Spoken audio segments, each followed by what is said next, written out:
पिछली क्लास में हमने आप लोगों को बताया था विहाइड्रोहैलोजनीकरण क्रिया।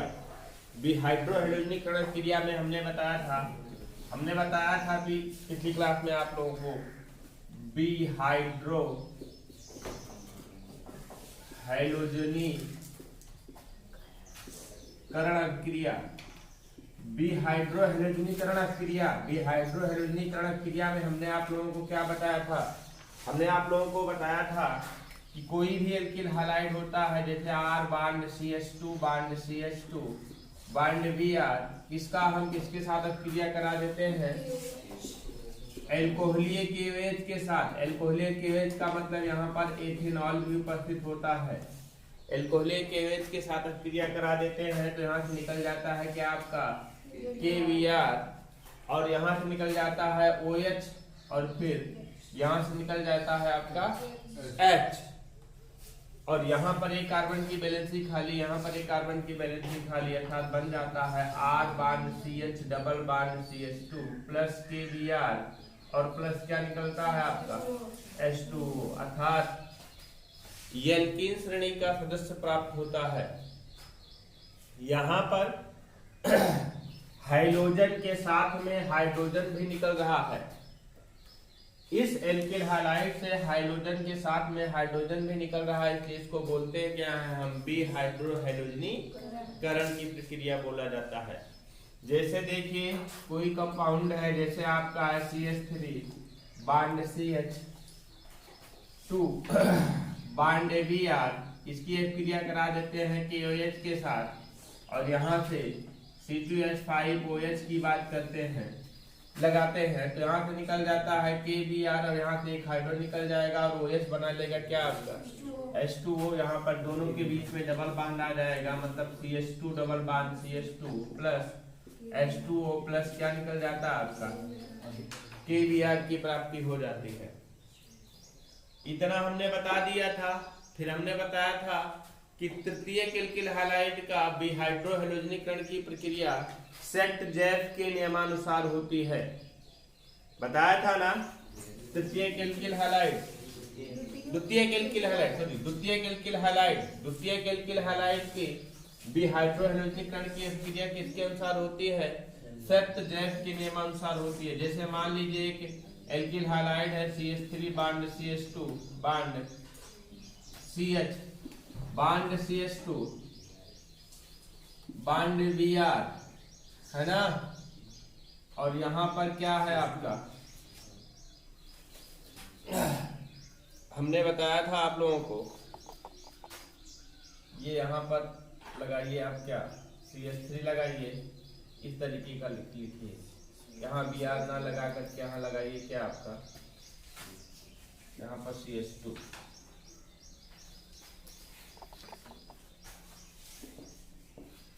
सही लिखा है। देखिए द्वितीयक एल्किल हैलाइड की बात करते हैं तो CH3 bond CH2 bond CH bond CH3 और बांड Br, ये आपका क्या है? द्वितीयक एल्किल हैलाइड। द्वितीयक एल्किल हैलाइड है 2-ब्रोमोब्यूटेन है, द्वितीयक एल्किल हैलाइड है। इसका विहाइड्रोहैलोजनीकरण कराते हैं KOH के साथ C2H5OH की उपस्थिति में, तो यहाँ से निकल जाएगा क्या आपका KBr पोटेशियम ब्रोमाइड, और प्राप्त हो जाता है।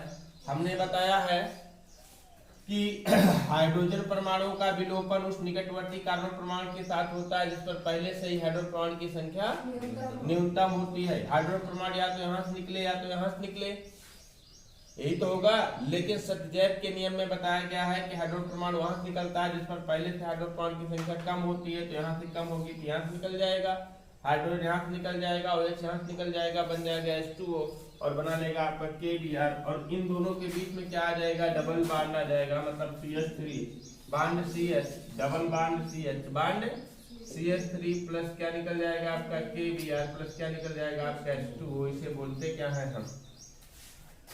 क्या बोलेंगे हम? 2-ब्यूटीन की प्राप्ति होती है। यह नियम कौन सा नियम कहलाता है? हमने बताया था कौन सा नियम है ये? सेट-जैफ के नियमानुसार, सेट-जैफ के नियमानुसार होता है ये क्रिया। इतना बता दिया गया था। आज हम आप लोगों को नई रिएक्शन बताएंगे, वुल्टज अभिक्रिया, मोस्ट इंपॉर्टेंट है। बोर्ड एग्जाम के दृष्टिकोण से वोल्टेज अपक्रिया मोस्ट इंपॉर्टेंट है। बोर्ड एग्जाम के दृष्टिकोण से पूछा जाता है कि वोल्टेज अपक्रिया किसे कहते हैं। वोल्टेज अपक्रिया हेडिंग बनाइए। अगली अपक्रिया वोल्टेज अपक्रिया। वोल्टेज अपक्रिया किसे कहते हैं? देखिए, एल्किल हैलाइड के दो अणुओं को, एल्किल हैलाइड के दो अणुओं को अर्थात एल्किल हैलाइड को ईथर की उपस्थिति में सोडियम के साथ गर्म कर देते हैं। एल्किल हैलाइड बोले तो क्या होता है आपका RX plus Na plus XR या RX। देखिए RX दो बन गए ना, यह क्रिया होगी किसकी उपस्थिति में? ईथर की उपस्थिति में। किसकी उपस्थिति में क्रिया होती है? ईथर की उपस्थिति में होती है। यहां से निकल जाता है आपका 2NaX। क्या निकल जाएगा? 2NaX की प्राप्ति होगी और फिर निकल जाएगा क्या आपका R bond R plus 2NaX। ये है क्या? एल्केन है ना? क्या है? एल्केन है। जैसे देख लीजिए, हम मेथिल ब्रोमाइड का एक अणु यहाँ लेते हैं प्लस सोडियम लेते हैं, फिर मेथिल ब्रोमाइड का एक अणु यहाँ लेते हैं, है ना। इसको किसकी उपस्थिति में? ईथर की उपस्थिति में गर्म कर देते हैं। ईथर की उपस्थिति में जब गर्म कर देते हैं तो यहाँ से निकल जाता है क्या आपका 2NaBr और प्राप्त हो जाएगा क्या आपका CH3 bond CH3 plus 2NaBr। इसे कहते क्या है हम? एथेन कहा जाता है। क्या कहते हैं हम? एथेन कहते हैं। समझ पा रहे हैं ना? तो वोल्टेज अपक्रिया में क्या होता है? ईथर की उपस्थिति में एल्किल हैलाइडों को किसके साथ गर्म कर देते हैं? सोडियम के साथ गर्म करने पर क्या प्राप्त होता है? एल्केन की प्राप्ति होती है। इस अपक्रिया को कौन सी क्रिया कहते हैं हम? वोल्टेज अपक्रिया कहते हैं। कौन सी अपक्रिया कहते हैं? वोल्टेज अपक्रिया कहते हैं। तो लिखिए वोल्टेज अपक्रिया। देखिए, एल्किल हैलाइडों को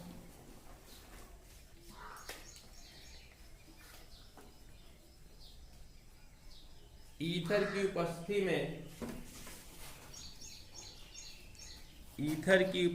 में सोडियम के साथ गर्म करने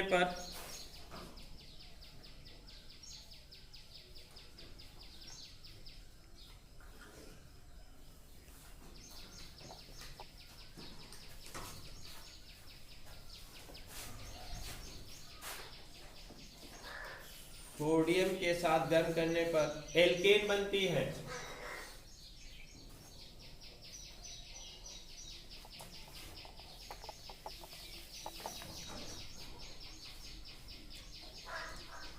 यह क्रिया वोल्टेज अपक्रिया कहलाती है।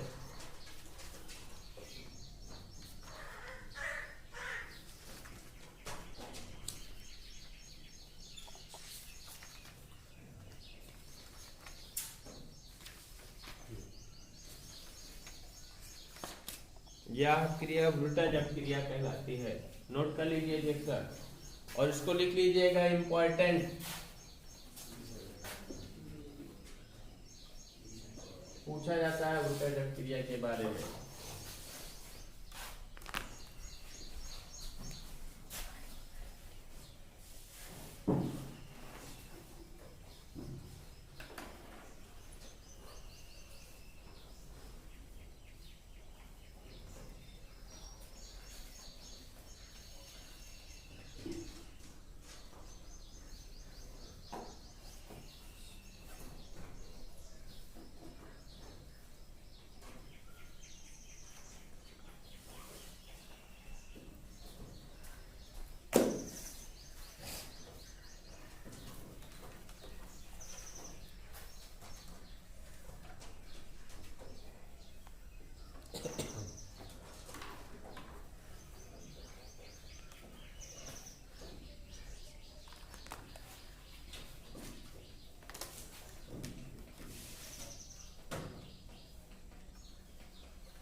अगला लिखिए एल्किल हैलाइडों की मैग्नीशियम के साथ क्रिया।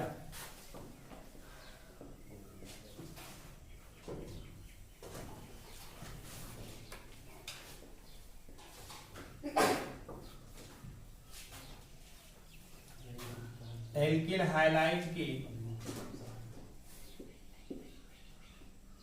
एल्किल हैलाइड की किसके साथ क्रिया? मैग्नीशियम के साथ क्रिया।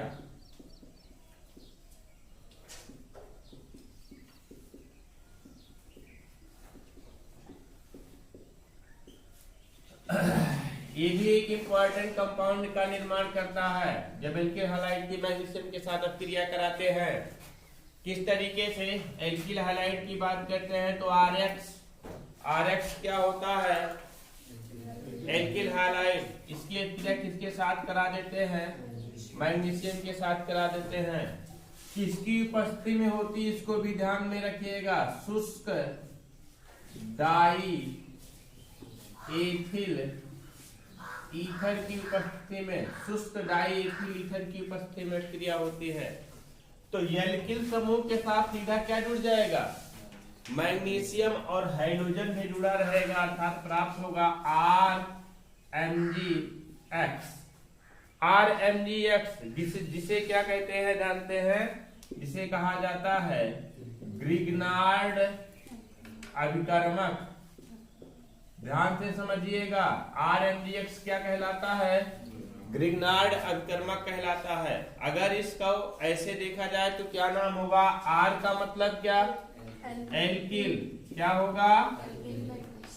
और Mg का मतलब क्या? मैग्नीशियम। और X का मतलब क्या? हैलाइड। तो एल्किल मैग्नीशियम हैलाइड को ही क्या कहते हैं हम?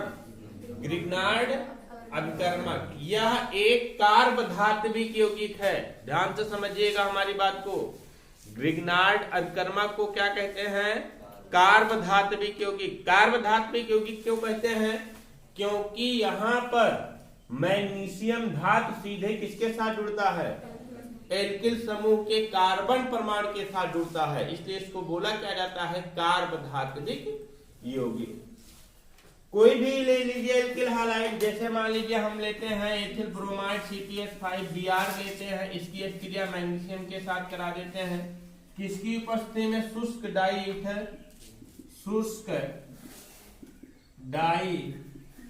एथिल ईथर की उपस्थिति में, शुष्क डाई एथिल ईथर की उपस्थिति में। तो मैग्नीशियम जाकर के सीधा सीधा इसके साथ जुड़ जाएगा और बनाएगा क्या आपका? C2H5 MgBr। इसका नाम क्या हो जाएगा? एथिल है ना ये, तो Mg बोले तो मैग्नीशियम, Br बोले तो ब्रोमाइड। नाम होगा इसका क्या? Ethyl magnesium bromide. Ethyl magnesium bromide जो कि एक कार्ब धात्विक यौगिक है, क्योंकि यहाँ पर मैग्नीशियम परमाणु सीधा किसके साथ जुड़ा होता है? किसके साथ जुड़ा होता है? कार्बन के साथ जुड़ा होता है। किसके साथ? कार्बन के साथ जुड़ा होता है। और देखिए कोई भी एक क्रिया देख लीजिए, जैसे हम लेते हैं आपका CH3I लेते हैं, इसकी एक क्रिया मैग्नीशियम के साथ करा देते हैं। शुष्क डाई एथिल ईथर की उपस्थिति में, शुष्क डाई एथिल ईथर की उपस्थिति में, तो मैग्नीशियम इसके साथ जुड़ जाता है। मेथिल मैग्नीशियम आयोडाइड की प्राप्ति होती है, जो कि क्या है? एक प्रकार का ये ग्रिग्नार्ड अभिकर्मक है। तो इस तरह के कंपाउंड जितने भी आएंगे, RMgX टाइप के कंपाउंड जितने भी आएंगे, सभी के सभी कंपाउंड क्या कहलाएंगे? वो ग्रिग्नार्ड अभिकर्मक कहलाएंगे। ग्रिग्नार्ड अभिकर्मक का बहुत उपयोग है। ग्रिग्नार्ड अभिकर्मक से अनेक महत्वपूर्ण कार्बनिक यौगिकों का निर्माण किया जाता है। अभी आगे हम बताएंगे आप लोगों को। तो लिखिए मैग्नीशियम के साथ क्रिया लिखिए एल्किल हैलाइड शुष्क ईथर में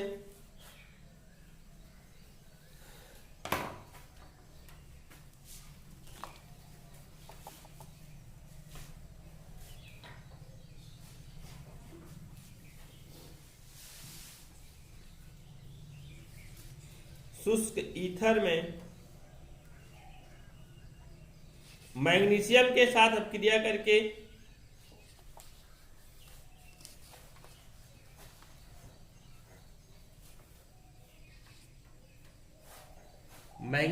साथ अपक्रिया करके एल्किल मैग्नीशियम हाइलाइट बनाते हैं।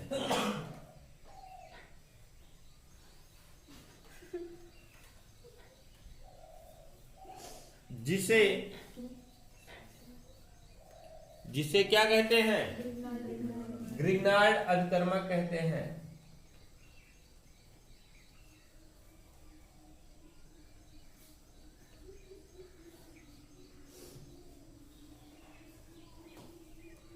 ग्रिग्नार्ड अभिकर्मक एक कार्बधात्विक यौगिक है।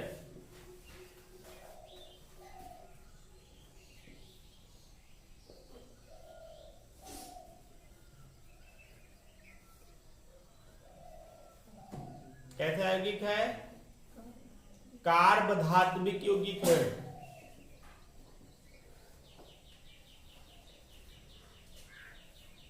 जिससे अनेक कार्बनिक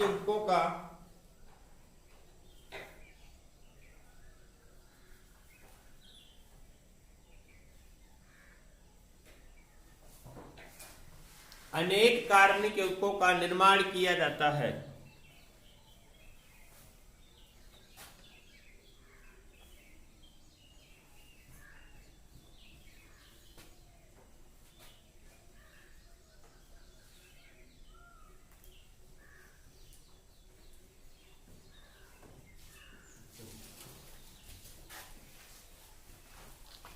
नोट कर लीजिए रिएक्शन।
नोट किए?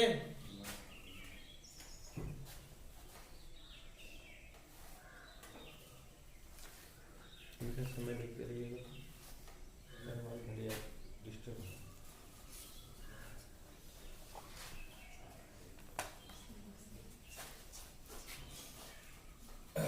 नोट किए?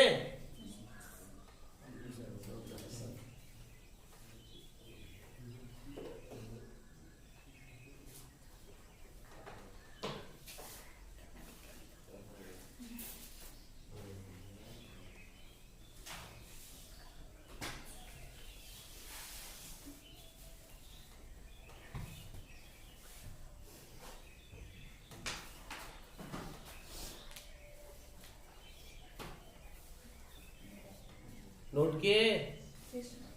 अब अगला इसी के साथ पढ़ना है आप लोगों को ग्रिग्नार्ड अभिकर्मक की अभिक्रियाएं।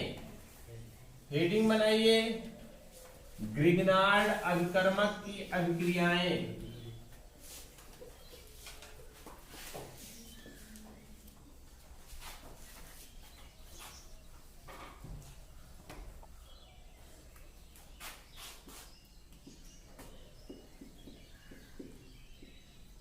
ग्रिग्नार्ड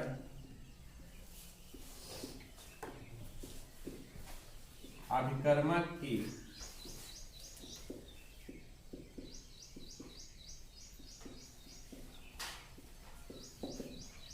अभिक्रियाएं। ग्रिग्नार्ड अभिकर्मक जो है एक नाभिक स्नेही अभिकर्मक है। क्या है? नाभिक स्नेही अभिकर्मक है। ग्रिग्नार्ड अभिकर्मक की दो तरह से अभिक्रियाएं हो सकती हैं। कितने प्रकार से हो सकती हैं? दो प्रकार की अभिक्रियाएं हो सकती हैं। पहली अभिक्रिया क्या हो सकती है? अम्लीय हाइड्रोजन युक्त यौगिकों के साथ अभिक्रिया, मतलब कि जिसमें सक्रिय हाइड्रोजन परमाणु उपस्थित हो।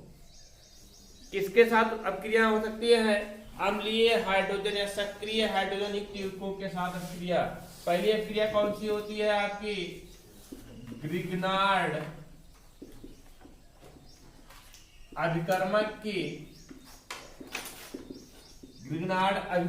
की सक्रिय हाइड्रोजन युक्त यौगिकों के साथ अभिक्रिया। हाइड्रोजन युक्त यौगिकों के साथ अभिक्रिया। तो ग्रिग्नार्ड अभिकर्मक की किसके साथ अभिक्रिया जानना है? आपको सक्रिय हाइड्रोजन युक्त यौगिकों के साथ अभिक्रिया जानना है। फिर यहीं पर देख लीजिए दूसरी अभिक्रिया इसकी किसके साथ हो सकती है? जिसमें कार्बोक्सिल समूह उपस्थित हो या युग्म बंध उपस्थित हो। क्या उपस्थित हो? कार्बोक्सिल समूह, कार्बोनिल समूह इसी को बोला जाता है, या युग्म बंध युक्त क्रियात्मक समूह के साथ अभिक्रिया। दूसरी अभिक्रिया किसके साथ हो जाएगी आपकी? ग्रिग्नार्ड अभिकर्मक की किसके साथ अभिक्रिया? कार्बोनिल यौगिकों या किसके साथ? कार्बोनिल यौगिक या युग्म बंध युक्त क्रियात्मक समूह, बंध युक्त क्रियात्मक समूह के साथ अभिक्रिया।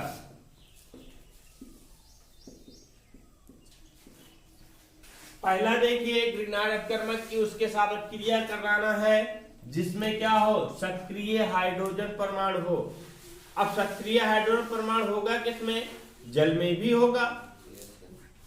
सक्रिय हाइड्रोजन परमाणु जल में भी होगा, सक्रिय हाइड्रोजन परमाणु अल्कोहल में भी होगा, फिनॉल में भी होगा, अम्ल में भी होगा। जैसे देखिए ग्रिग्नार्ड अभिकर्मक की जल के साथ अभिक्रिया कराते हैं, क्या होता है? HOH बोले तो जल। इसकी अभिक्रिया किसके साथ कराते हैं? RH के साथ करा देते हैं। किसके साथ कराते हैं? RMgX के साथ। ग्रिग्नार्ड अभिकर्मक के साथ कराना है ना, RMgX के साथ करा देते हैं। तो बहुत आसानी से क्या बन जाता है यहां से आपका? RH। RH का मतलब क्या? एल्केन। RH का मतलब क्या? एल्केन प्राप्त होता, मतलब निकल जाएगा RH प्लस क्या निकल जाएगा आपका? MgOH। समझ रहे हैं ना? एग्जाम्पल देख लीजिए, जैसे एग्जाम्पल देख लीजिए आप लोग। जैसे मान लीजिए है आपका HOH मतलब H2O है, इसके अतिरिक्त किसके साथ करा देते हैं हम? CH3MgCl के साथ करा देते हैं। Methyl magnesium chloride. क्या ग्रिग्नार्ड अभिकर्मक नहीं है? ये है। ग्रिग्नार्ड अभिकर्मक के साथ अभिक्रिया करा देते हैं तो क्या हो जाएगा आपका? CH4 ना, और फिर क्या बन जाएगा आपका? मेथेन, और प्लस क्या निकल जाएगा? MgOHCl, magnesium hydroxy chloride. होगा कि नहीं? तो यहाँ पर सक्रिय हाइड्रोजन यौगिक के साथ अभिक्रिया हुई कि नहीं हुई? इसी तरीके से अगर हम बात करते हैं कि इसका ROH की बात करते हैं तो क्या इसमें सक्रिय हाइड्रोजन परमाणु नहीं है? सक्रिय हाइड्रोजन परमाणु है ना। इसकी अभिक्रिया किसके साथ करा देंगे हम? RMgX के साथ करा देंगे। RMgX का मतलब क्या? Alkyl magnesium halide. मतलब क्या? ग्रिग्नार्ड अभिकर्मक। तो यहाँ सक्रिय हाइड्रोजन यौगिक के साथ एल्किल समूह जुड़ करके क्या बना लेगा? RH बना लेगा। RH का मतलब क्या बनेगा? ये एल्केन, और प्लस क्या निकल जाएगा आपका? R bond O bond MgX। सीधा सीधा ऐसे जुड़ जाएगा, R bond O bond MgX। Alkoxy magnesium halide, R बांडो को क्या बोलते हैं? एल्कोक्सी बोलते हैं ना। तो एल्कोक्सी मैग्नीशियम हाइलाइट। एग्जांपल देख लीजिए, जैसे मान लीजिए आपका क्या है, C2H5 bond OH, ethyl alcohol है। एथिल अल्कोहल की क्रिया किसके साथ करा देते हैं? जैसे मान लीजिए करा देते हैं हम किसके साथ? C2H5 MgBr के साथ करा देते हैं। C2H5 MgBr क्या है?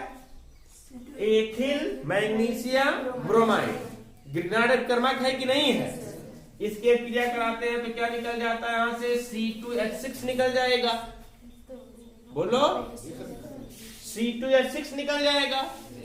मतलब C2H6 है क्या आपका?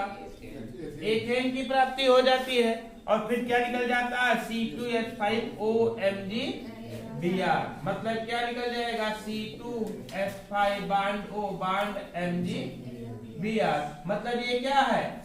एथॉक्सी है ना, एथॉक्सी मैग्नीशियम ब्रोमाइड। कुल मिलाकर के इतना जानिए कि जब कभी भी हम ग्रिग्नार्ड अपकर्मक की सक्रिय हाइड्रोजन युक्त यौगिकों के साथ क्रिया कराते हैं, ग्रिग्नार्ड अपकर्मक की सक्रिय हाइड्रोजन युक्त यौगिकों के साथ क्रिया कराते हैं, तो मुख्यतः क्या बनता है आपका? एल्केन की प्राप्ति होती है। किसकी प्राप्ति होती है? एल्केन की प्राप्ति होती है। समझ पा रहे हैं कि नहीं? किसी भी सक्रिय हाइड्रोजन यौगिकों के साथ क्रिया करा देंगे तो एल्केन की प्राप्ति होगी। जैसे मान लीजिए हम यहाँ पर HCl के साथ करा दें बेटा, अम्ल के साथ करा दें, और अम्ल के साथ कराते हैं तो जैसे मान लीजिए RMgX हो जाएगा। तो यहां से निकलेगा क्या आपका? देखिए RH निकल जाएगा। RH की प्राप्ति होगी ना, RH निकल जाएगा और प्राप्त हो जाएगा क्या? MgClX प्लस निकल जाएगा क्या आपका? MgClX की प्राप्ति होगी। एग्जाम्पल देख लीजिए, जैसे मान लीजिए है आपका कौन सा? HCl है, या ऐसा देखिए आप HCl ही देख लीजिए, HCl है और प्लस यहाँ से क्रिया करा दें किसके साथ? C2H5 MgCl के साथ करा दें, एथिल मैग्नीशियम क्लोराइड के साथ करा दें, तो क्या निकल जाएगा? C2H6 और फिर MgCl2। मतलब प्राप्त हुआ क्या? C2H6 प्लस MgCl2 निकला कि नहीं? मतलब एथेन की प्राप्ति। कुल मिलाकर के इतना जानिए कि जब कभी भी हम ग्रिग्नार्ड अपकर्मक की अभिक्रिया किसके साथ कराते हैं?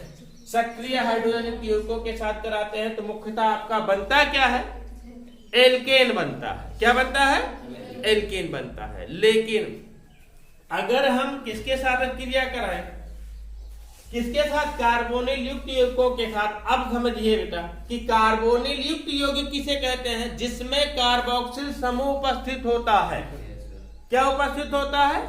कार्बोक्सिल समूह उपस्थित होता है। तो कार्बोक्सिल समूह किसमें उपस्थित होता है? Bond COH।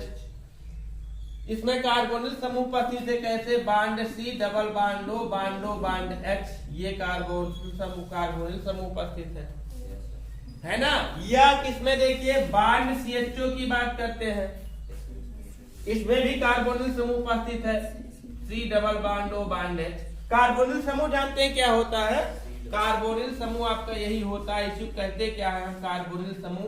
मतलब हमें इस प्रकार की अभिक्रियाओं में ऐसे यौगिकों के साथ अभिक्रिया कराई जानी है, ऐसे यौगिकों के साथ क्रिया कराई जानी है जिसमें क्या उपस्थित हो?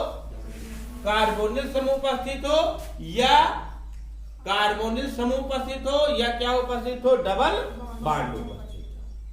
समझ पा रहे हैं ना? तो क्या लिखे हैं?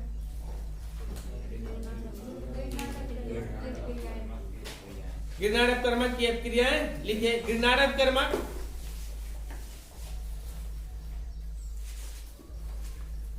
नाभिक स्नेही अपकर्मक है।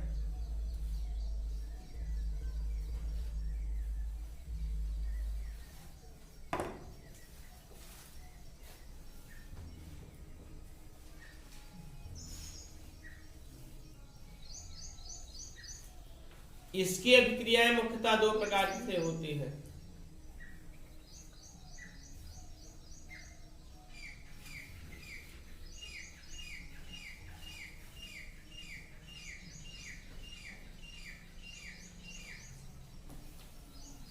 इसकी अभिक्रिया मुख्यतः दो प्रकार से होती है। समझिए आप लोग हमारी बात को। पहला प्रकार लिखिएगा इसको लिखिएगा ना, तो समझ तो गए, इसमें कुछ लिखा नहीं रहे हैं। इसको लिखिएगा, फिर इसके नीचे सारा एग्जाम्पल ये लिख डालिए।